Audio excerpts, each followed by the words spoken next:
peux avoir le meilleur outil du monde pour créer des vidéos, Artlist, mais tu peux quand même niquer un petit peu toute ta création parce que tu fais des erreurs stupides. Et ces erreurs, je vais te permettre de les éviter dans cette vidéo. Donc c'est parti. Avant de commencer cette vidéo, si tu es intéressé par Artlist, en tout cas de prendre une licence, tu dois savoir qu'il y a directement 2 mois offerts sur ton abonnement en passant par le lien dans la description et nous on passe directement à la vidéo. Alors Artlist, je pense que tu connais, c'est un outil qui est en extension sur Premiere Pro Direct. Mais c'est surtout un site internet, tu vois, où là, tu vois en fait un catalogue de musique, de SFX, de vidéos, tu as tous les trucs avec IA, etc.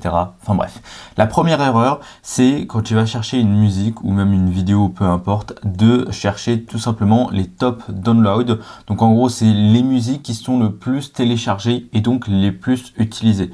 Même si la musique, elle est bien, si tu commences en fait à trop vouloir prendre les mêmes musiques que tout le monde, les vidéastes, les créateurs, ils ressentent ça. Et au bout d'un moment, quand voilà, c'est la 3e fois que tu entends la même musique soit dans la vidéo, soit dans différentes vidéos, voilà, ça te sort un petit peu de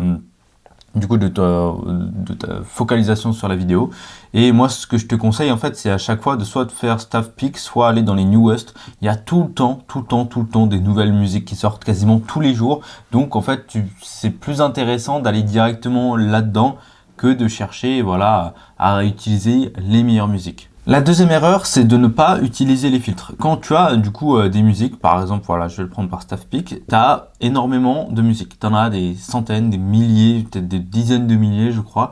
Et du coup, on peut se perdre facilement. Si tu ne sais pas gérer les filtres, c'est-à-dire le genre, le mood, le vidéo thème, est-ce qu'il va y avoir des instruments, quel instrument, est-ce que tu veux par exemple qu'il y ait des percussions ou exclure les percussions, est-ce que tu peux aussi filtrer par rapport, est-ce que tu veux une voix, uniquement l'instrumental, une femme qui chante, un homme qui chante, un groupe a cappella, la durée de la musique et le BPM.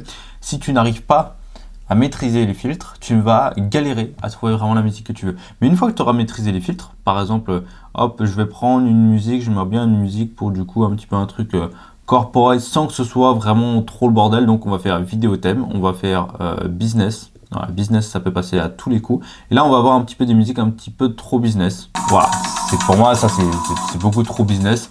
Donc on va essayer de chercher un petit truc un petit peu plus cool, tu vois. Donc mood, on peut faire un truc plus sérieux. Alors sérieux, il est là, hop, on le prend. Et là, normalement, on va avoir des trucs déjà plus sympas. Voilà. Et tu peux aussi, un truc qui est très intéressant, c'est le truc cinématique. Alors, je crois que c'est dans genre cinématique. Voilà, c'est ici que tu peux le trouver. Et là, tu vas trouver des très très bonnes musiques à chaque fois. Donc, moi, voilà, je te conseille d'utiliser les filtres pour trouver plus rapidement que ce soit les vidéos. La SFX, c'est pareil. Tu as évidemment des filtres. Et les vidéos, tu as encore une fois plein de filtres que tu peux utiliser. L'erreur que beaucoup font, en fait, c'est simplement ce qu'ils ne connaissent pas, c'est l'extension sur Premiere Pro. Je te conseille sincèrement d'utiliser cette extension parce que quand tu vas aller sur ton Premiere Pro, tu peux retrouver les musiques, les vidéos, les SFX et même tes artboards. Donc si tu as des projets, etc., tu peux directement tout retrouver ici et tu as juste à drag and drop, tu télécharges et tu l'as directement et ça te permet vraiment d'aller beaucoup plus vite dans ton montage. C'est une erreur, enfin c'est plus un oubli que les créateurs font parce qu'ils ne connaissent pas, ils sont pas forcément au courant de ça. Et c'est des nouveautés qui arrivent assez régulièrement sur Artlist.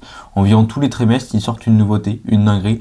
Là, la dernière en date, c'est la recherche. Par exemple, si je vais dans les musiques, en fait, je peux chercher par exemple un lien Spotify, une musique qui est publique mais pour laquelle j'ai pas la licence. Je la mets ici, je fais search, il va me sortir des musiques qui correspondent à cette musique-là, mais pour lesquelles j'ai ma licence. Voilà pour cette vidéo. Si Artlist ça t'intéresse avec tous les avantages qu'on a cités dans cette vidéo, tu as le droit à 2 mois gratuits en passant par le lien qu'il y a dans la description. C'est vraiment pour moi l'outil que je te conseille d'avoir pour créer ton contenu avec du coup l'extension directement sur les logiciels de montage, tous les ajouts qu'ils font, la qualité surtout. Enfin voilà, 2 mois gratuits dans la description, c'est juste en bas. Moi je te fais des gros bisous, à très vite et abonne-toi.